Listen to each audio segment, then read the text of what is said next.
asked for that were actually made, although there were other requests that were made that were not fulfilled. Is that correct? That's correct. Okay. The other line of questioning that sort of surprises me is that over the course of this investigation, Republicans have repeatedly asked why the U.S. was still in Benghazi on the night of the attacks. During the Select Committee's first hearing, which was more than a year ago, the chairman posed the following question. We know the risk of being in Benghazi. Can you tell us what our policy was in Libya that overcame those risks? In other words, why were we there? And the Accountability Review Board had already answered that question. It explained that Benghazi was the largest city and historical power center in eastern Libya.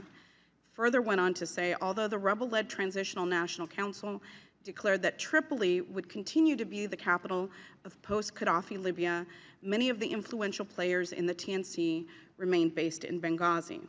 And the ARB went on to explain that Ambassador Stevens advocated for a U.S. presence in Benghazi, and his status as the leading U.S. government advocate on Libya policy and his expertise on Benghazi in particular caused Washington to give unusual deference to his judgments. Secretary Clinton, do you agree? Was Ambassador Stevens a leading expert on Libya policy, and did you also give his opinions a lot of weight and respect? Yes, I did, Congresswoman. And do you recall Ambassador Stevens advocating from the ground up for continued U.S. presence, specifically in Benghazi? Yes, he did. In fact, Ambassador Stevens' emails, many of which this committee has had for more than a year, confirm what you've just stated. Mr. Chairman, I would ask unanimous consent to enter this document into the record, and it's being passed out to the members of the committee. Without objection. Secretary Clinton, I understand this email is not one that you have seen before, as it was not addressed or sent to you. Is that correct? That's correct. In the email before you, then Special Envoy Stevens wrote this proposal for continued presence in Benghazi at Embassy Tripoli, as Embassy Tripoli was reopened following the fall of Gaddafi. He suggested two potential models. Option A was a slimmed-down compound, and option B was a virtual presence with 0 full-time State Department staff in Benghazi. Special Envoy Stevens sent this email to Jean Kretz, then the ambassador to Libya, his deputy chief of mission, and the director of the Office of Maghreb Affairs. At the time, these career diplomats had a combined 83 years of foreign service experience. Would the recommendation of this team be given a fair amount of weight within the department? Yes, it would. And is that the way that it should work, that the views of experienced diplomats should count in decision-making? They certainly did to me, and I think that should be the practice. In the same email, Special Envoy Stevens states, quote, my personal recommendation would be option A, which was the option for a slimmed-down compound. He then notes a few of his key rationales for wanting to stay. In an earlier September 6, 2011 email advocating for continued Benghazi presence, Special Envoy Stevens provided more reasons, including the opportunity to, quote, monitor political trends and public sentiment regarding the new Libya. The revolution began in eastern Libya, and the view of these 2 million inhabitants will certainly influence events going forward. Secretary Clinton, do you agree with Ambassador Stevens' view that there were important reasons to have a presence in Benghazi despite the risks? Yes, I do. Other documents show that Ambassador Stevens continued to advocate for continued U.S. presence once he became ambassador to Libya. In fact, at the end of August, just 2 weeks before the attacks, he was working on a proposal for a permanent presence. As that proposal explained, quote, a permanent branch office in Benghazi to provide a permanent platform to protect U.S. national security interests in the region and to promote a stronger, healthier, and more vibrant bilateral relationship with the new, free, and democratic Libya. While Ambassador Stevens took seriously the significant security incidents in Benghazi that occurred in June, he never decided that the risk outweighed the benefit, and he never recommended closing the post in Benghazi. He worked with his counterparts to try to manage that risk as best they could. In its report, the Benghazi Accountability Review Board found, quote, the total elimination of risk is a non-starter for U.S. diplomacy, given the need for the U.S. government to be present in places where stability and security are often most profoundly lacking and host government support is sometimes minimal to non-existent. Secretary Clinton, this is such a difficult issue, the balancing of interests. From your perspective as a former senator and Secretary of State, how do you best ensure that we are striking the right balance going forward? Well, Congresswoman, thank you for that question, because I do think that's what we should be talking about, and several of you have posed similar questions. I think you do start with the best expert and experienced advice that you can get from across our government. And as you rightly point out, Chris Stevens never recommended that we close Benghazi. He advocated for keeping Benghazi open, and as you rightly refer to this email, for a particular configuration that would fulfill the needs of our country being represented there. Obviously, you have to constantly do this balancing act that I referred to earlier today. And most times we get it right. In fact, the vast majority of times we get it right. With Benghazi, the CIA did not have any plans to close their facility. The opinion of those with the greatest understanding of our mission, our diplomatic mission in Benghazi, was exactly the same, that we should not close down, we should not leave Benghazi. And it's, obviously something that you have to be constantly evaluating in all of these difficult, unstable spots around the world. But I appreciate your bringing to the committee's attention the strong opinion of the man who knew the most and was on the ground and who understood what we were trying to achieve in Benghazi, Ambassador Stevens. Was it your understanding that he certainly understood the risk of being there? He definitely understood the risks, yes. Thank you. I yield back. Gentlelady yields back. The chair will now recognize the gentlelady from Indiana, Ms. Brooks. Secretary Clinton, I'd like to ask you a bit about your decision-making and the discussions you had as it related to how long the Benghazi mission itself was going to last. I'm putting up a map just because most of us really don't know much about Libya, don't know much about the geography of Libya, and as we've talked about these various communities, I don't think most people really realized. So I want to share with you that we know from my last round that Chris Stevens went into Benghazi in April of 2011. And I want to talk to you about what happened the rest of that year. And just because there was a lot going on, I thought it would be helpful to have this map. So by mid-July, our government formally recognized the TNC as the official government of Libya, replacing the Gaddafi regime. And TNC was based in Benghazi at that time. And then in August, after the Gaddafi government fell, Gaddafi went over he left Tripoli, where Gaddafi had been headquartered, and he went into hiding in Sirte. Now, once that happened, the TNC moved their Benghazi headquarters over to Tripoli.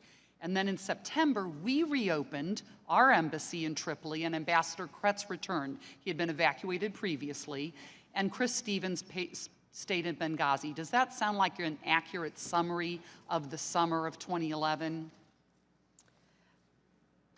It does sound accurate, except I'm not sure exactly the duration of Ambassador Stevens' presence in Benghazi during those months.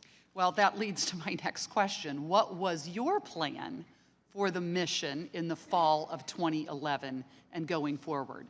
What were the discussions you had, and who did you have those discussions with about the mission of Benghazi going forward in 2011? Well, as you may have heard, Congresswoman, the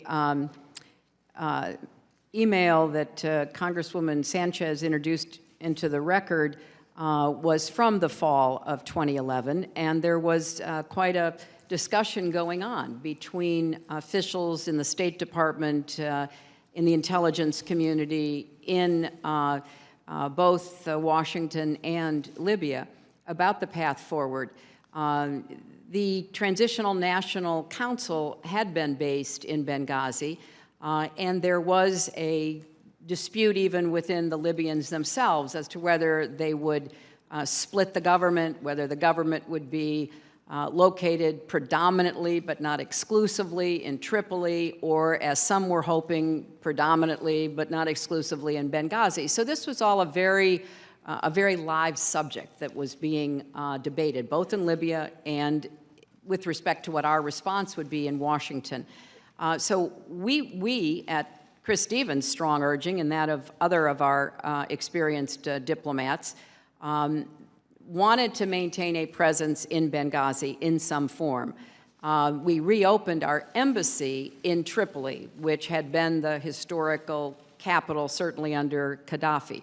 But this was a constant discussion about what we should do, when, and where, and I think that's why this email from Chris Stevens about his recommendations is so informative. Well, and thank you, and I'll get to that in just a moment, but I have to ask you, I assume that your Chief of Staff, Cheryl Mills, was intimately involved in these discussions with you and with your top staff. She's one of your staff, as you were referring to them, is that right? Well, she covered a broad range of issues. I'm sure she was involved in some of the discussions, but she had many other responsibilities, so I can't say all of them. I'd like to refer you to an update on Tripoli operations provided to Cheryl Mills on September 14th. And at the top of that two-page memo, assumptions for Benghazi in September were gradual winding down of operations over the next 6 months, transition to Tripoli only by January 2012, no consulate. No consulate meant no consulate in Benghazi. This was in September. Would that be fair and accurate? And were you in that briefing with Ms. Mills, or did she brief you about the fact that in September, the game plan was to shut down Benghazi? Well, I think you have to look at that in context, Congresswoman. There was not an active plan for a consulate in Benghazi at any point during this period. That is not what the compound in Benghazi was. It was a temporary facility placed there to help us make a determination as to what we would need going forward in Benghazi. There was a strong argument that Chris Stevens and others made that they hoped eventually there might be a consulate, but there was never an agreement to have a consulate. And in fact, if it had been deemed a consulate, it would have had a different level of security. Is that correct? Than a temporary mission compound. Well, Isn't that accurate, that consulates have certain levels of security? There are standards, there are protocols. When it is a consulate, it gets a certain level of security. That is the hoped for outcome. That is not what happens in the very beginning in many places, especially the hot spots and the conflict areas where a consulate is stood up. Can you talk with me about the decision then? There is a briefing with respect to, after the closing rather, of the consulate in Benghazi by January of 2012. We know it didn't close. It did not close. You went to Tripoli in October of 2011. Ambassador Kretz was still there. How about Chris Stevens? Did Chris Stevens come over from Benghazi to see you when you went for that big trip in October 11? I don't recall. I don't recall if he did or not. This was about Ambassador Kretz, and Ambassador Kretz was the person that we were meeting with at that time. What was your purpose for meeting with Ambassador Kretz if Chris Stevens was your expert in Libya? Ambassador Kretz was an expert as well. Ambassador Kretz was our ambassador. You remember, as I mentioned to you before, he had been our ambassador, and then because he reported very accurately about what he observed regarding Gaddafi and Gaddafi's henchmen, when WikiLeaks disclosed internal U.S. government cables, and Gene Kretz's cables were publicized talking very critically about Gaddafi, he was then subjected to threats, and then we took him out. We did not close the embassy at that time. So he had returned to finish out his time, and we were in the process of moving him to another assignment and nominating Chris Stevens to replace him. But you didn't, during that one trip to Libya, you didn't talk to Chris Stevens, best of your recollection. While I was in Libya, I don't recall that. Of course, we consulted with him with respect to planning the trip as to who we would meet with, what we would ask for. We were trying very hard to get the people in positions of authority at that time in Libya to let us work with them on everything from border security to collecting weapons and trying to disarm the militias. We had a lot of business we were doing with them. So going back to Ms. Sanchez's email with respect from John Stevens to Ms. Polishek, it talks about option A, as you pointed out, slimming down the compound. And so he weighed in on, in October, he was weighing in on whether or not the compound should stay open. But I'd like to direct your attention to an email that's at tab 4, dated December 15th from Chris Stevens. And I might add for the record, we do not still, to this day, have all of Chris Stevens' emails. We received 1,300 more this week. We received most of them last week. We don't have the universe yet of Ambassador Stevens' emails, but he emailed to a reporting officer who we know was in Benghazi still. He wrote, "Interesting. Has security improved in Benghazi in recent weeks? Also curious what you guys decided to do regarding future of the compound." He was in Washington, D.C., or back in the States during that time. And in December, Ambassador Stevens, your soon-to-be ambassador, didn't know what was going to happen with the compound in Benghazi. How is that possible? Well, Congresswoman, one of the great attributes that Chris Stevens had was a really good sense of humor. And I just see him smiling as he's typing this because it is clearly in response to the email down below talking about picking up a few, quote, fire sale items from the Brits. Those fire sale items, by the way, fire sale items are barricades. That's right. They are additional requests right. for security for the right. compound. That's Well, what that fire sale was, because we weren't providing enough physical security for the compound. Isn't that right? So they're picking up a fire sale because other consulates are pulling out, other countries are pulling out. Well, I I don't think thought it that's showed very their funny. entrepreneurial spirit, Congresswoman, Absolutely. and I applaud them for doing so. We did respond to a number of the security requests, the physical security requests. The posters that were up earlier this morning were only about the number of diplomatic security personnel. You're talking about physical barriers, physical additions to the compound. There were quite a few of those that were undertaken. But how is it that Mr. Stevens did not know in December whether or not the compound was going to remain open? Well, or do you think that was a joke he was making? Well, I think that if it were not an example of his sense of humor, it was also as part of the ongoing discussion about Mission Benghazi's future, which he went to great lengths to describe what he thought should be done. You know, a lot of it was trying to decide, could we afford it? Could we maintain it? What did we need to have there? So, yes, there was an ongoing discussion. And I think he knew he was going to be in line to go to Tripoli, and he wanted to know exactly what the decision was going to be about the compound. He had weighed in, not only in that email, but in numerous discussions with his colleagues back at the State Department. And finally, Secretary Clinton, we know that the compound, the Benghazi mission, was extended for yet another year, because that same month, your Benghazi point person here in Washington, Jeff Feltman, sent a memo wanting to extend Benghazi through 2012, and he sent it to Undersecretary Patrick Kennedy, who approved it. Another high-level official, who, by the way, for the record, State Department has given us none of Undersecretary Patrick Kennedy's emails yet. Same with Jeffrey Feltman, very high-level officials within the State Department. Are you familiar with that memo sent on December 27th entitled Future of Operations in Benghazi, Libya? Are you familiar with that memo? And Well, if so, did Assistant Secretary Feltman discuss that memo with you at the time and discuss extending the mission in Benghazi in December of 11? I'm familiar that there was an ongoing discussion about the future of the mission in Benghazi. A discussion between whom, man? Who Between were the, all of the relevant officials in the State Department. help me with understanding. Well, Jeff who those Feltman was were. one of them. Okay. Who Obviously, else? Chris Stevens was one of them, but there were many others who had information and expertise to add to it. And there was a recommendation that Benghazi be continued through 2012. as part of the continuing evaluation of whether or what we wanted to have on a more permanent basis in Benghazi. And do you recall, were you in those discussions? Were you specifically in those meetings?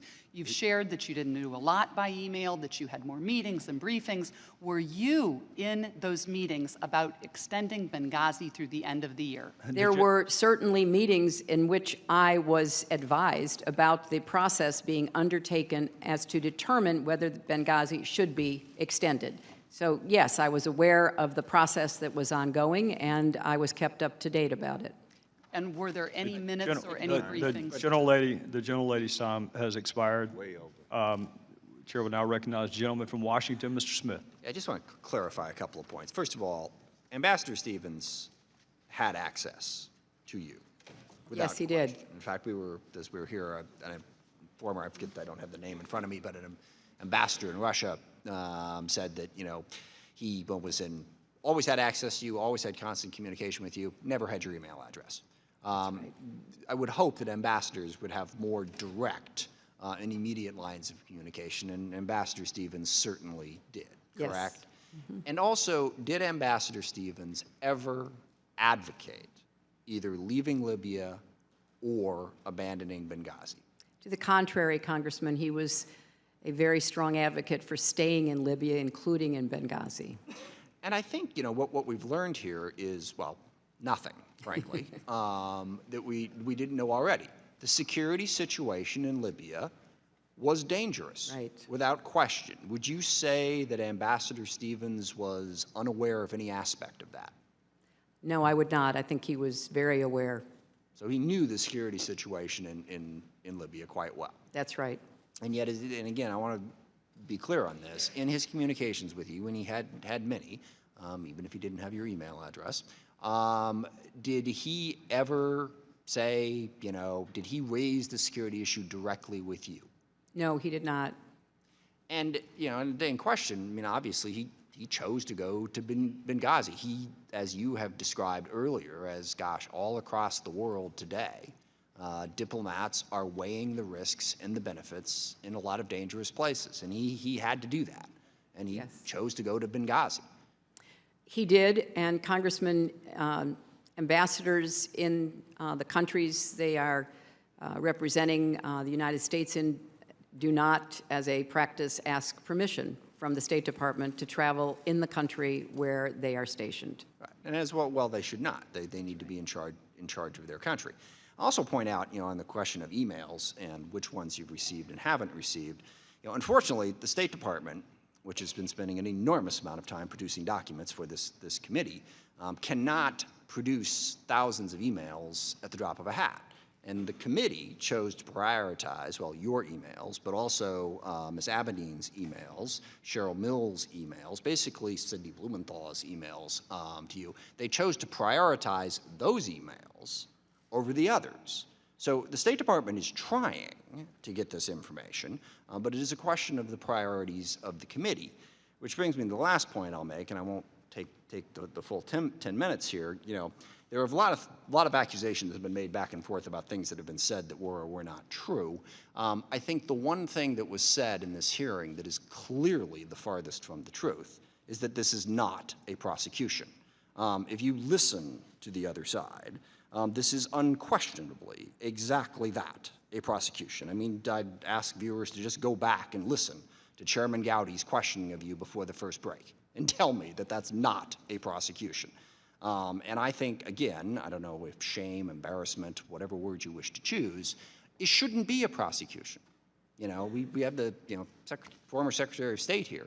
We should be genuinely trying to inquire about how we can gather more information. Now, the only interesting facts that seem to be brought up are always referenced back to the ARB, which just points up the fact that the information that we need, and again, I really want to emphasize, this was a serious, serious matter for the United States. A loss of 4 Americans is something we need to take incredibly seriously and investigate, and we did. And the information that we found out, as you've pointed out, was not always flattering. And there was no question that mistakes were made, and we hopefully learned from them. But that was investigated. So what is the purpose of this committee? And, when you look at the emails they request, when you look at the questioning, the purpose of this committee is to prosecute you. And there'll be time enough for that in the next year. And people will do it. We don't need to spend $4.7 million in 17 months to simply prosecute you. And all the questions about, look, the security situation was well known in Libya. The security situation in Pakistan is well known. I visited the embassy in Yemen in 2009, about a month after someone had shot a rocket-propelled grenade through the front door. The security situation there is incredibly serious, as well as it is in a whole lot of other places. And those are difficult decisions. But the effort here today seems to be that somehow you personally decided not to do your job in Libya, okay? You were apparently the advocate of the policy in Libya, apparently passionate about it, but not passionate enough to care about the security situation in Libya. Chris Stevens, incredibly passionate about Libya, wanted to make that country work. Now, it is proven very, very difficult. Do we want to go back to Muammar Gaddafi in charge? I don't think so. And just, sorry to make a policy point, as long as I have a few minutes, it's interesting to juxtapose Libya with Syria. Because, just as many of my Republican colleagues are ripping apart the Obama administration and all those involved for choosing to remove Gaddafi, they are ripping apart the Obama administration, all the current officials, for choosing not to get involved in Syria. What that points up, frankly, is the difficulty of the job that you had. And I thank you for taking it. I'm not sure I would be so bold. It is a very, very dangerous world. Bad things are going to happen. And what we are witnessing today is if bad things happen, you will be dragged out over months and months and months in this partisan atmosphere. And that is very, very unfortunate. This needed to be investigated. I mean, 9/11. We didn't investigate 9/11. 9/11/2001, just to specify, with the length and depth that we have chose to investigate this. So again, I come back to the central point, to the central problem with this committee. It is a prosecution. It is a partisan exercise. It is not trying to investigate and find out the truth. And again, we are now, do a little quick math here, 5 hours into it, count the break, maybe 4 hours into it. We have learned nothing substantively new about what happened in Benghazi. Very serious things happened. They were investigated. They were reported. Mistakes were made. They were reported. But this committee, in all that time and effort, has unearthed nothing. Instead, they want to prosecute you. And you rip apart your every word, your every email. 2 staffers 5 levels down from you who said something bad about you.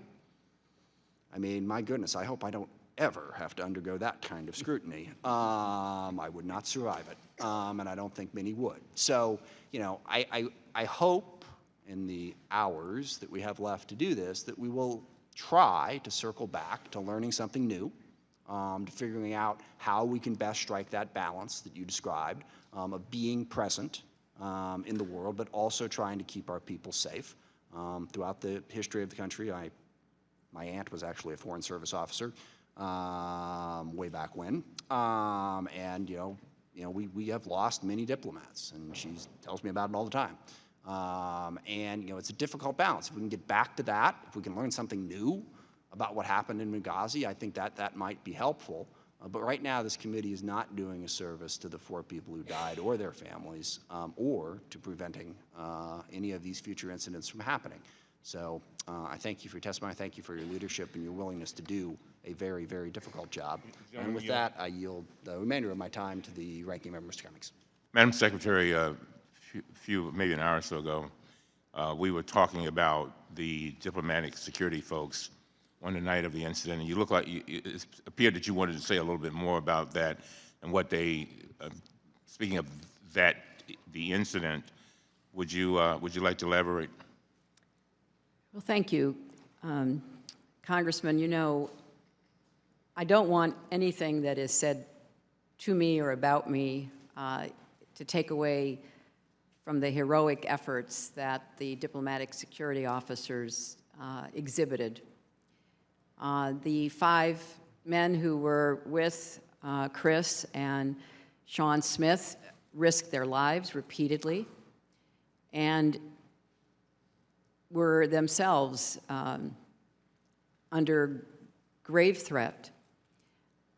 I wanted to point out that even when we try to get it right, which we do try, sometimes there are unintended consequences, and there is an example out of this tragedy.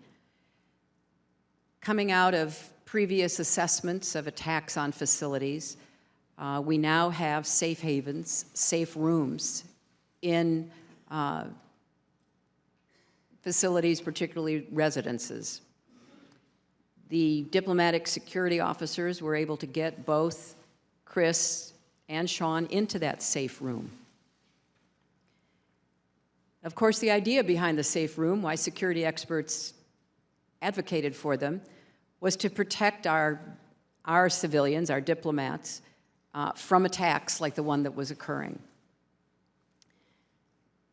The attackers used diesel fuel to set the compound on fire. And the safe room was anything but safe.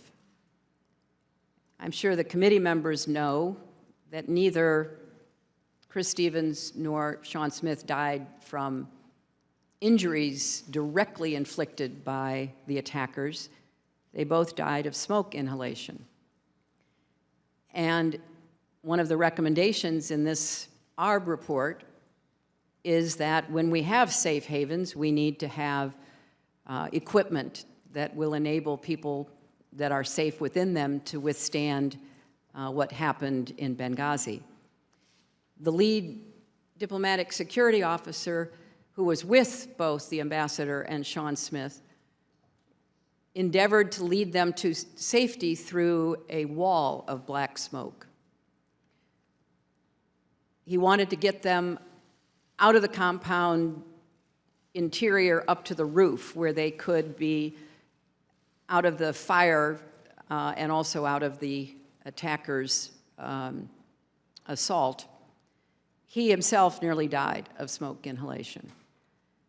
When he looked around to make sure that both Sean and Chris were with him, he couldn't find them. Rather than proceeding and saving himself, which would be a natural human instinct, he turned back into that black diesel smoke, desperately trying to find Chris and Sean. He did find Sean, and Sean had succumbed to smoke inhalation. And the diplomatic security officer managed to take Sean out of the building. He could not find Chris Stevens. One of the horrors of the hours after the attack was our failure to be able to find where the ambassador was. We hoped against hope that he had somehow gotten himself out of the compound and that he was alive somewhere, maybe in the back. And additional efforts by the diplomatic security officers and then eventually by the CIA reinforcements that arrived to find his body, or to find him, hopefully, were unsuccessful. And they had to withdraw because of the continuing attack back to the CIA annex before we knew what had happened to the ambassador. We were desperate, and we were trying to call everybody we knew in Benghazi, in Libya, get additional help. What appears to have happened at some point later is that Libyans found Ambassador Stevens, and they carried him to the hospital in Benghazi. And Libyan doctors labored nearly 2 hours to try to resuscitate him. And I mention all of this because I want not just the committee members, but any viewers in the public to understand that this was the fog of war, that the diplomatic security officers and then later the CIA officers responded with heroism, professionalism, as they had been trained to do. We thought things would be safe once they took refuge in the CIA annex. And as we know, even though that was a highly fortified, much more secure facility than our diplomatic compound, and one that we had nothing to do with in the State Department, it turned out also to be a target for the militants, which is where the two CIA contractors, Mr. Woods and Mr. Doherty, died. But in looking at all of the information, the Accountability Review Board, and particularly Admiral Mullen, who was focused on what happened, what the security personnel did that night, came out agreeing that they were heroic and they did all they could do to try to save their colleagues' lives. Thank you. Thank you, sir. The gentleman yields back. Madam Secretary, I appreciate you going through their heroism. I really do. It's moving to hear from it, and frankly, it infuriates me to hear folks to my left who don't raise a single whisper about spending $50 million to train 5 ISIS fighters. But God forbid we spend 1/10 of that to give some answers to the family members sitting on the first row. So I appreciate you discussing their heroism while some of my colleagues discuss money. With that, Mr. Pompeo.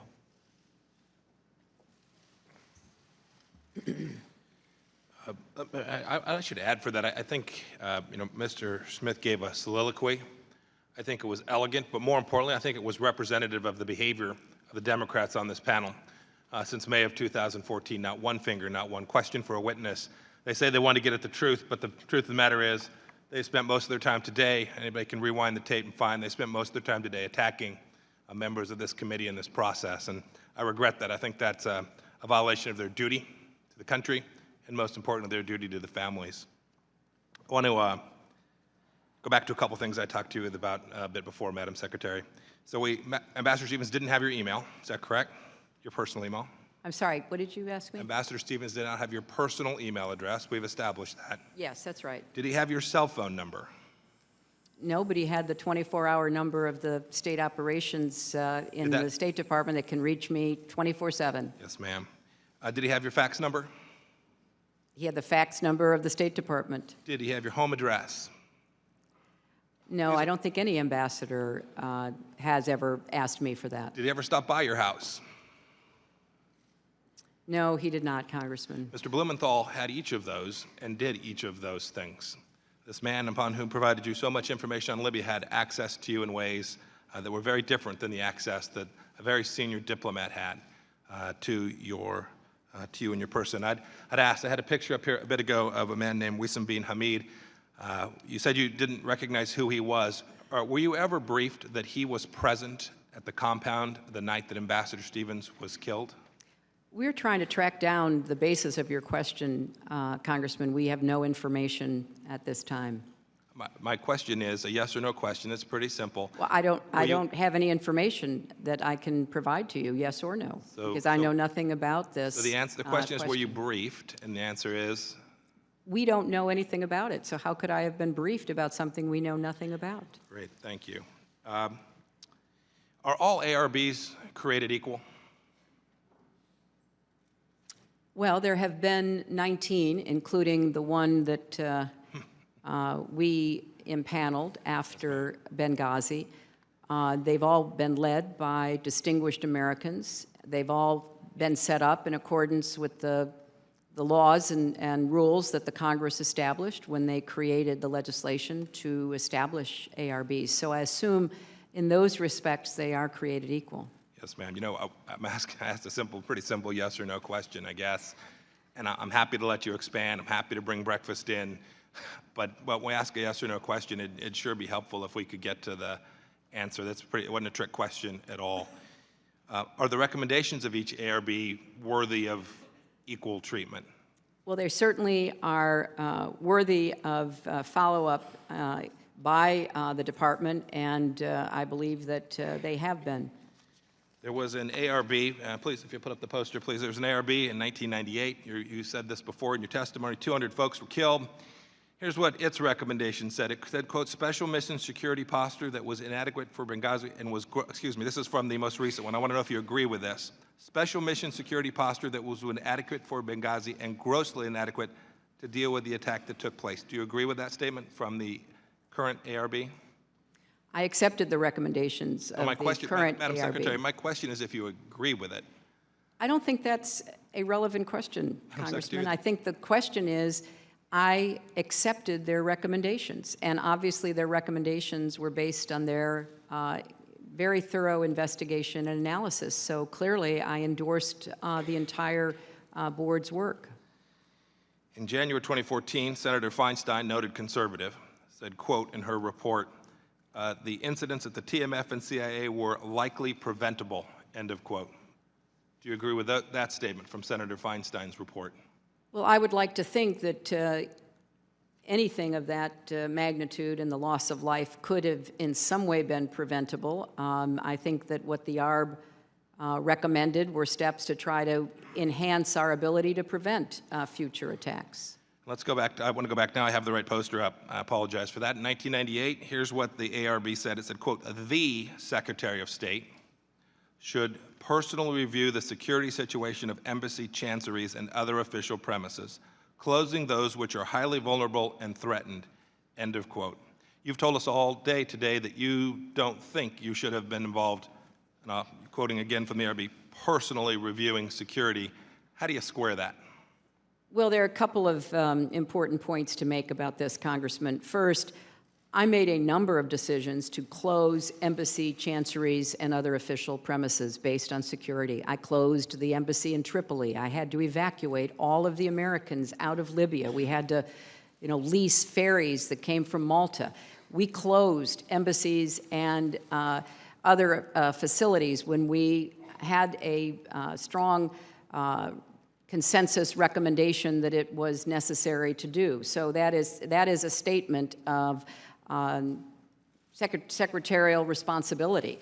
Now, with respect to looking at every security request, how high should the wall be, whether there should be barricades placed on the east or the west side, that is handled by the security professionals. So clearly, I closed embassies. I recommended that embassies and other facilities be closed.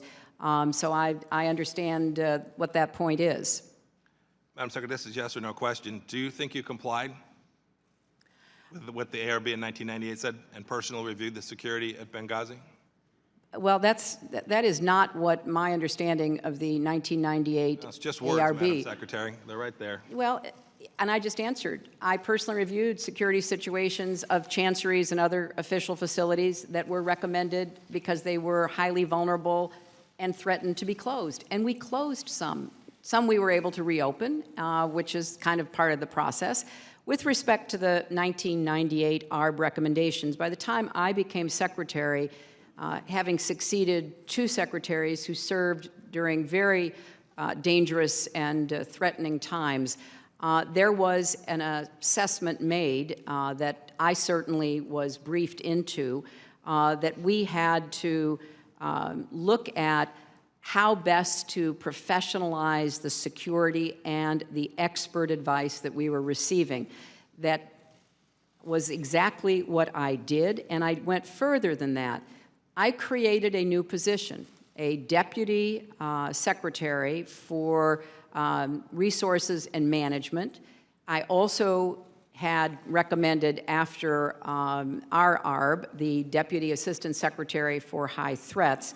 So this was a constant discussion about how to make us secure, but not whether or not the Secretary of State should decide on the height of the barricades. I think that's where we may not be fully understanding one another, Congressman. Of course, specific questions about closing embassy chanceries and other official premises that were vulnerable and threatened, of course they came to me. I had to make the decision.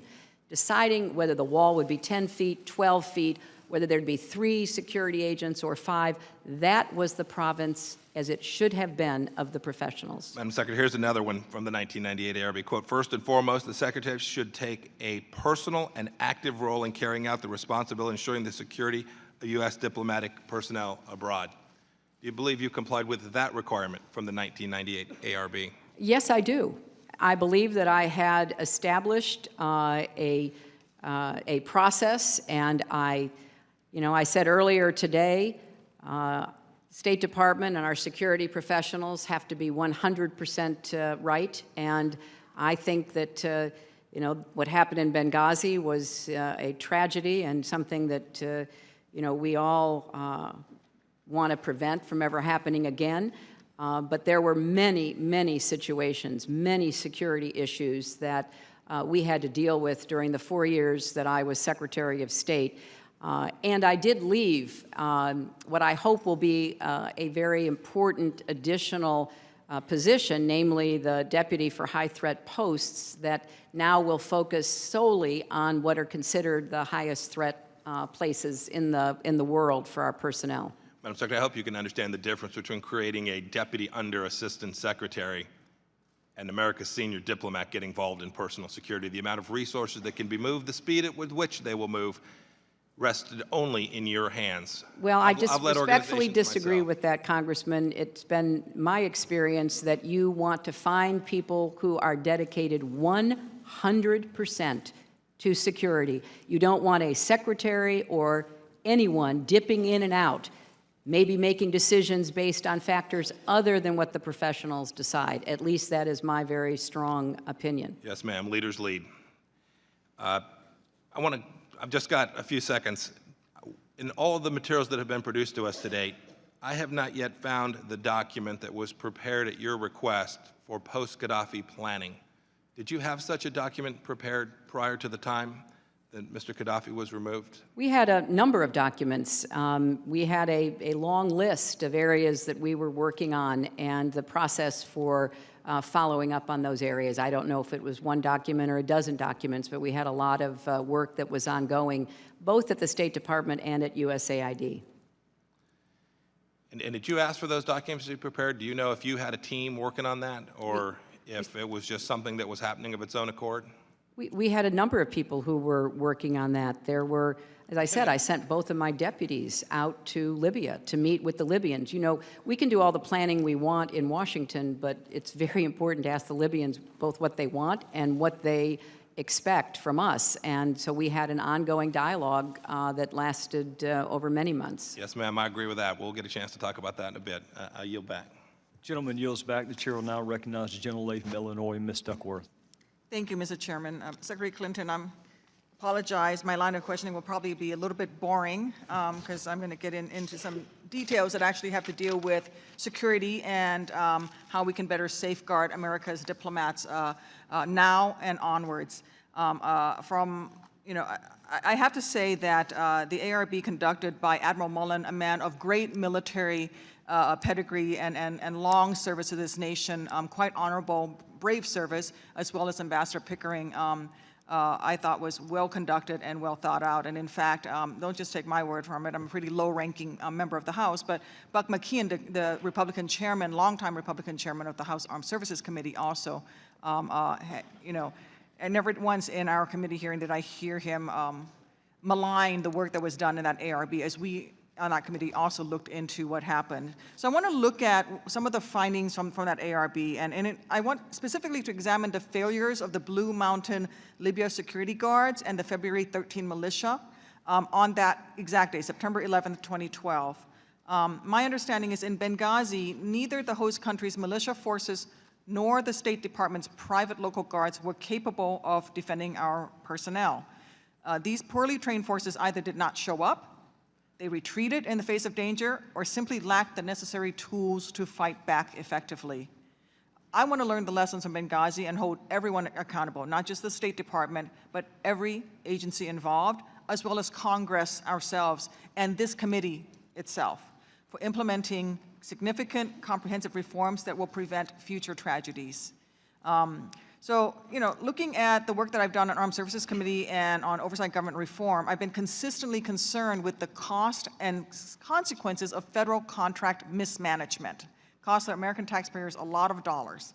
So I want to look at the State Department's policy of awarding local guard contracts using a very inflexible contract vehicle known as the lowest price technically acceptable, or LPTA, vehicle. I think that should have raised red flags here in Congress.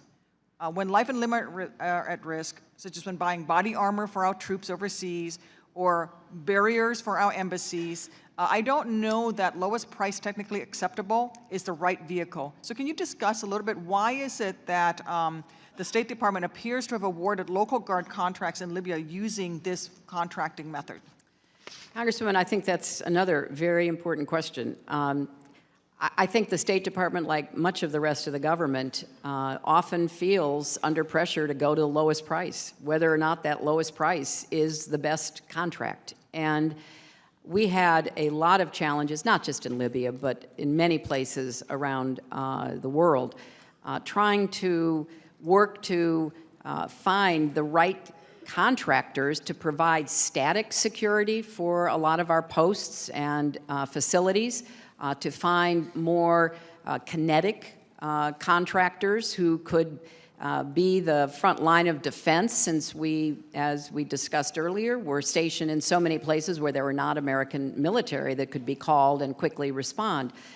So I would like very much, and perhaps there could be a working group with Armed Services and Foreign Affairs and others to look to see whether we couldn't get a little more flexibility into this decision-making, because the February 17th militia was viewed by the CIA, which had vetted it, as well as by our diplomats, as a reliable source for kinetic support.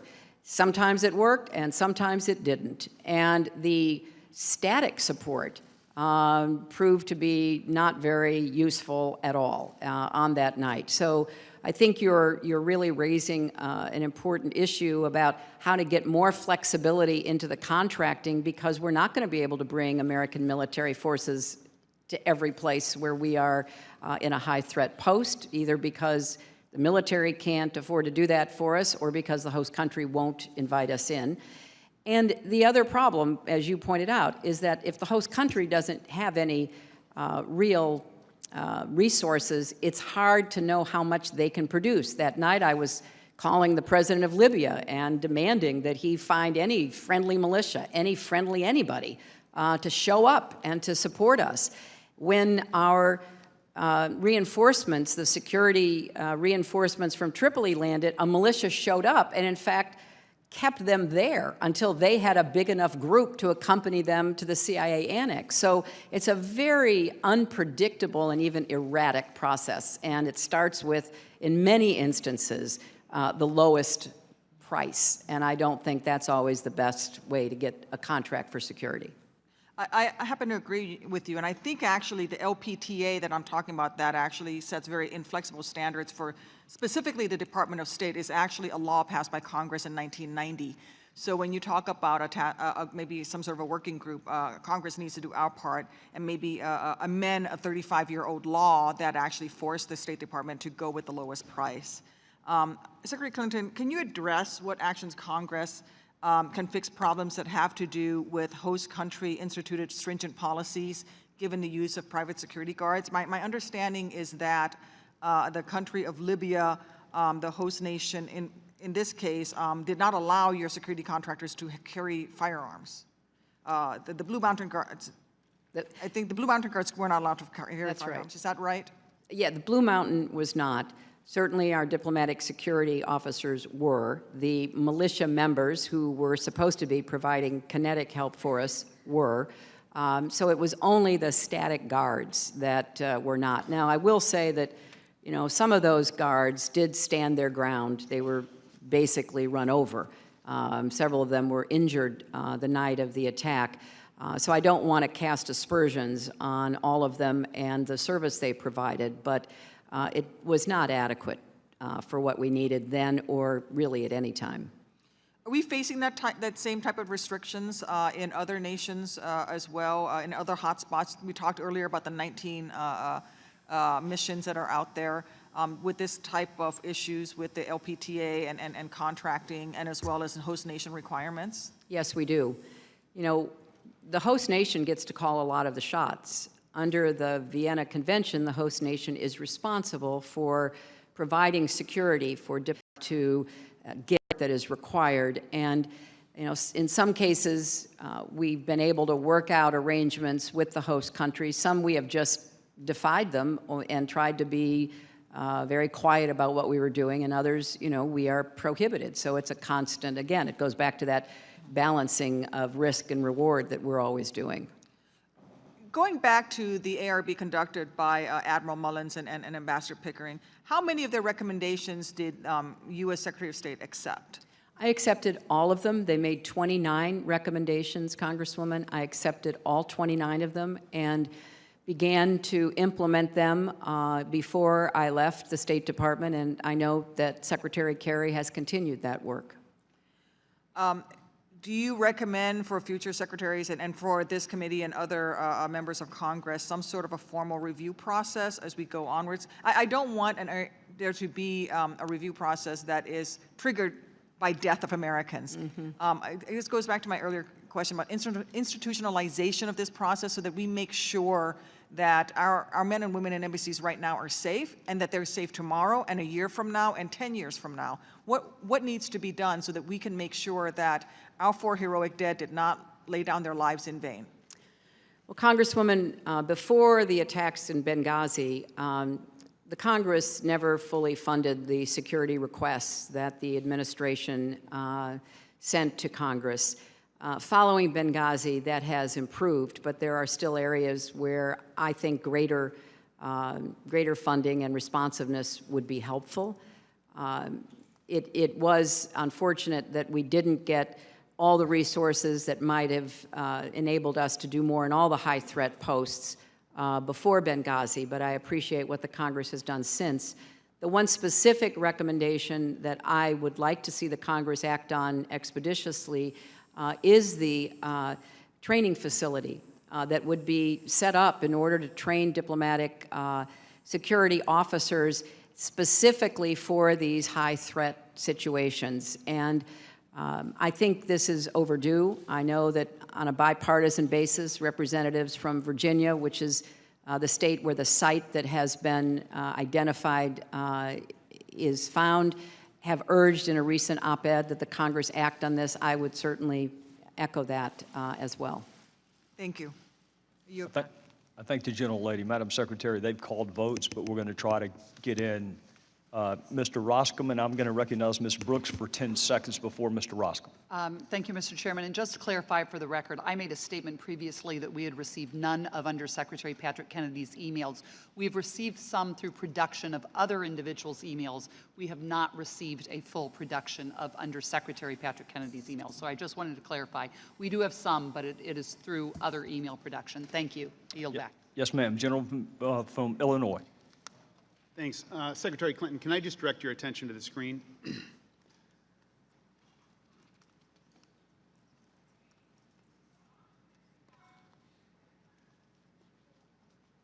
You're familiar with that clip. We came, we saw, he died. Is that the Clinton doctrine?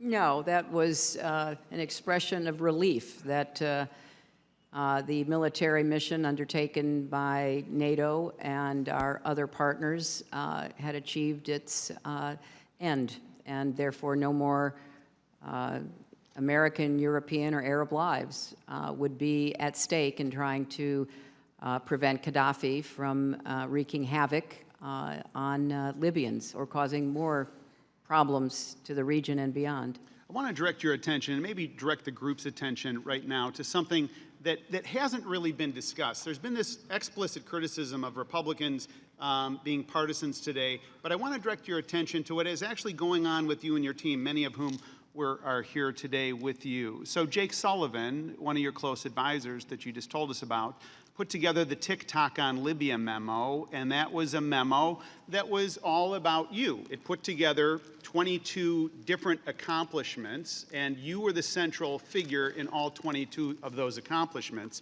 And I've got to tell you, it's really well put together. He uses language of action and initiative and leadership. Let me just give you a couple of these. HRC, that's you obviously, announces, directs, appoints special envoy, travels to G8, secures Russian abstention, secures transition of command and control, travels to Berlin, Rome, Abu Dhabi, Istanbul. He's basically laying the foundation that the Libya policy is your policy. Essentially, he's making the argument that it's your baby. And you are clearly familiar with this timeline because in email exchanges with your senior staff, you were not happy about it. And the part that you weren't happy about wasn't that you were the focal point, is that it didn't include enough. So you said, this is your email.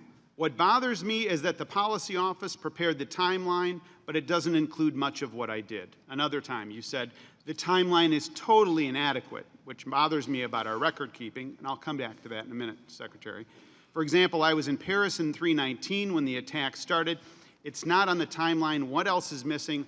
Go over as soon as possible. Now, this timeline was put together, according to your senior staff, explicitly for an article that came out in the Washington Post entitled, Clinton's Key Role in Libya Conflict. And in fact, according to your staff, quote, the comprehensive TikTok memo Jake had put together was done in large part for the Warwick piece. It was a piece written by Joby Warwick at the Washington Post. And again, according to your staff, the great detail Joby had came entirely from Jake. That's Jake Sullivan. Joby didn't do any independent research. That's according to your staff. Now, this article, it's one of these articles that you read a couple of times if it's about you. Here are some excerpts. Washington Post. A foreign policy success for the Obama administration and its most famous cabinet minister, Secretary of State Hillary Rodham Clinton.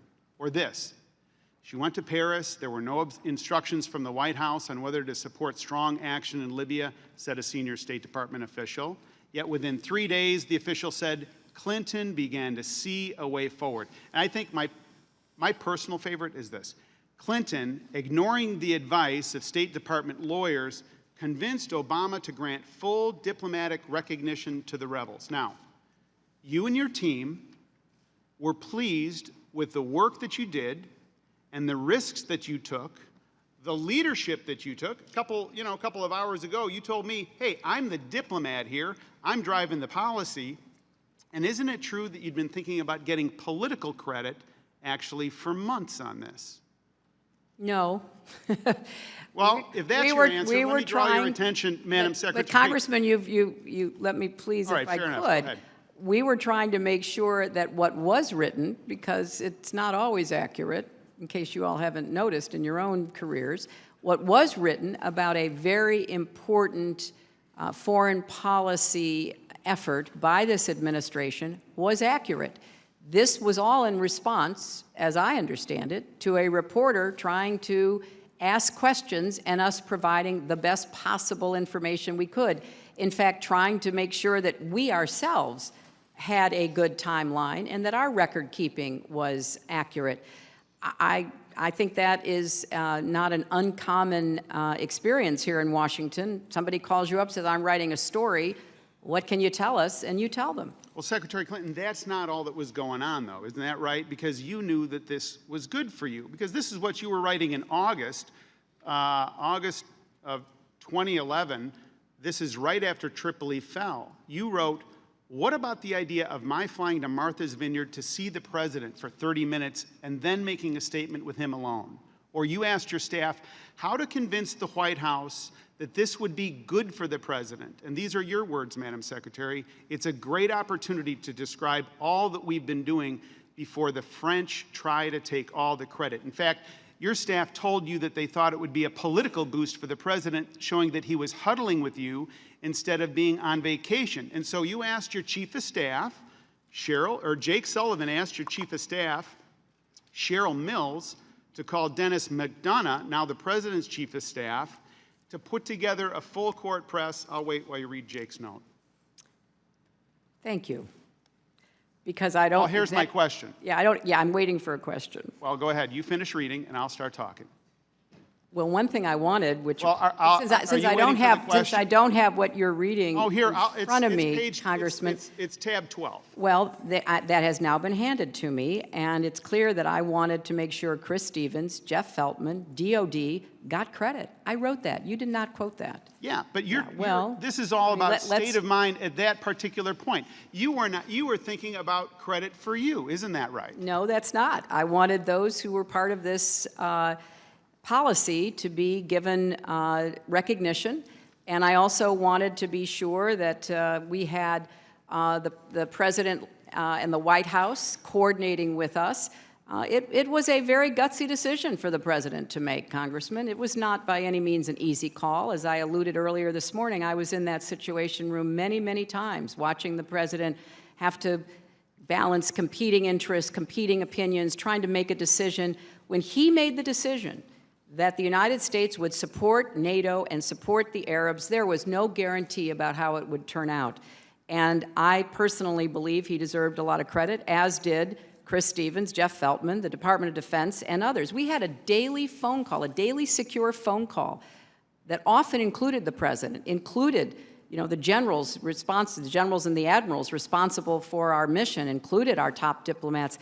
This was a very important and challenging effort that we undertook, in large measure to support our NATO allies. So I wanted everybody who had any role in it to be acknowledged. Well, and then on August 2011, you received an email from Sidney Blumenthal, that's tab 11, in which he wrote this to you. This is a historic moment, and you will be credited for realizing it.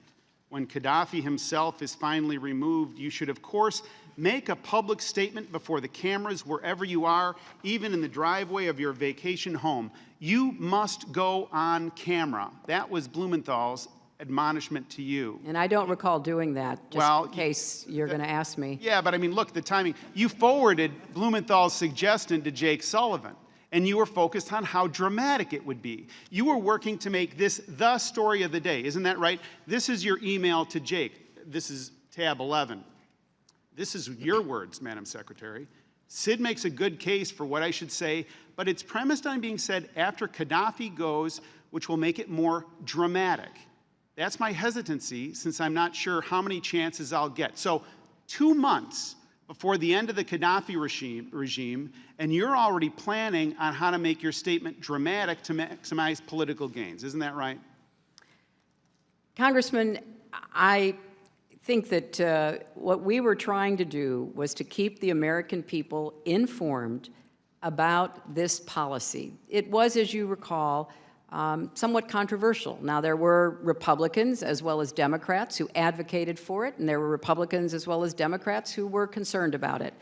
So I think as Secretary of State, I did have an obligation at some point to be part of the public discussion about what had occurred. And I see nothing at all unusual about trying to figure out when would be the best time to do that. Isn't it true that your staff heard from the White House after the Warwick piece in the Washington Post that they were concerned, that is the White House, of the amount of credit that you were getting as opposed to the amount of credit the President's getting? That's true, isn't it, Madam Secretary?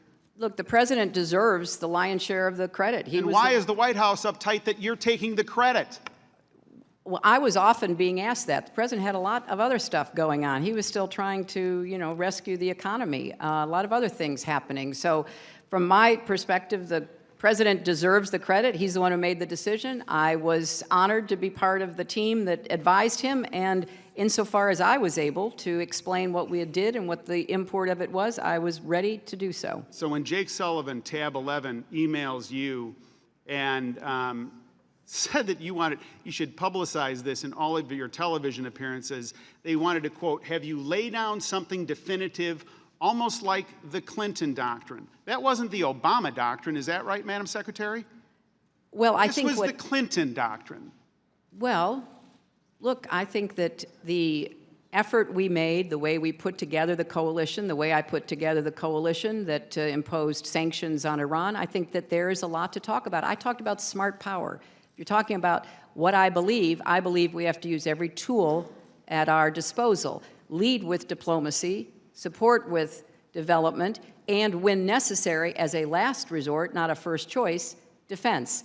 So yes, is that what I believe? It is what I believe, and I think that Libya was to some extent an example of that. And you were the author of the Libya policy. You were the one that drove it. It was your baby. It was an attempt to use smart power, and that's what you tried to do. Isn't that right? It certainly was something that I came to believe was in the interests of the United States to join with our NATO allies and our Arab partners in doing the decision, as all decisions in any administration was made by the president. So the president deserves the historic credit, what role I played. I'm very grateful to have had that chance, and I'm very convinced that it was the right thing to do. Well, you just recited the Clinton Doctrine to us, and let me tell you what I think the Clinton Doctrine is. I think it's where an opportunity is seized to turn progress in Libya into a political win for Hillary Rodham Clinton. And at the precise moment when things look good, take a victory lap, like on all the Sunday shows 3 times that year before Gaddafi was killed, and then turn your attention to other things. I yield back. Well, Congressman, that is only a political statement, which you well understand, and I don't understand why that has anything to do with what we are supposed to be talking about today. Madam Secretary, votes have been called, so we will go vote and be in recess, and we will